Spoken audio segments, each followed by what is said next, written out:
ছোট্ট এক কাপ কফির দাম ৪১,০০০ টাকা। ঘুম তাড়াতে বা ক্লান্ত শরীরকে এক নিমিষে চাঙ্গা করতে বিশ্বজুড়ে তুমুল জনপ্রিয় পানীয় কফি। ধোয়া ওঠা এক কাপ কফি যেমন আপনাকে সতেজ করে তুলতে পারে, তেমনি ঠান্ডা এক গ্লাস কফি আপনার মনকে জুড়িয়ে দিতে পারে। নানা দেশে আছে নানা জাতের কফি। কফি পানের ধরনেও রয়েছে বৈচিত্র্য। কেউ ঘন কড়া দুধ ও চিনিবিহীন ছোট্ট এক কাপ কফি খেতে ভালোবাসেন, কেউ আবার দুধ ও চিনি মিশিয়ে আইস করে বড়সড় কফির মগে চুমুক দেন। এই দুটোর মাঝখানে আছে আরো নানা ধরন। কফির দামেও রয়েছে নানা পার্থক্য।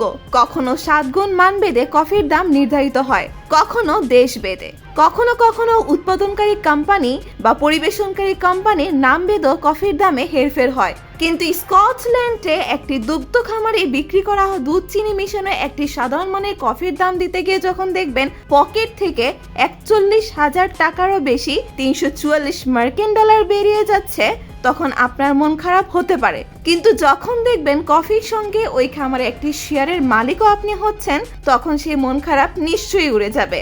তহবিল সংগ্রহ করতে মশগিল অর্গানিক ডেইরি উদ্যোগ নিয়েছেন। খামারের মালিক ব্রাইস কানিংহাম নিজেও তার খামারের কফির উচ্চ মূল্যের বিষয়টি স্বীকার করে নিয়েছেন।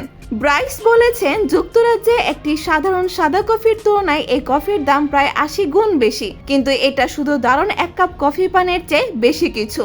দুগ্ধ খামারের ভবিষ্যৎ রক্ষায় তার এই উদ্যোগ বলেও জানান ব্রাইস। এবছর এপ্রিলে টেলিগ্রাফের এক প্রতিবেদনে বলা হয়, যুক্তরাজ্যে সবচেয়ে দামি কফি বিক্রি করে কফি বার শট লন্ডন। নগরীর অভিজাত এলাকা মেফেয়ার এবং মেরিলেবোনে তাদের কফি বার রয়েছে। সেখানে একটি সাদা কফির দাম ২৬৫ পাউন্ড, প্রায় ৪০,০০০ টাকা। জাপানের অকিনাওয়া থেকে আনা এক ধরনের বিরল কফি বীজ থেকে ওই কফি তৈরি করা হয়। নিজেদের দুগ্ধ খামার বাঁচাতে ৩ লাখ পাউন্ড জোগাড় করার চেষ্টা করছেন কানিংহাম। কফি নিয়ে এই উদ্যোগ শুরুর আগেই ছোট বিনিয়োগকারীদের কাছ থেকে ১/৩ বেশি অর্থ তিনি তুলে ফেলেছেন। তিনি ৯ লাখ পাউন্ড ঋণ পাওয়ার চেষ্টাও করছেন। সো ভিউয়ার্স, আপনাদের কাছে এই প্রতিবেদনটি কেমন লেগেছে?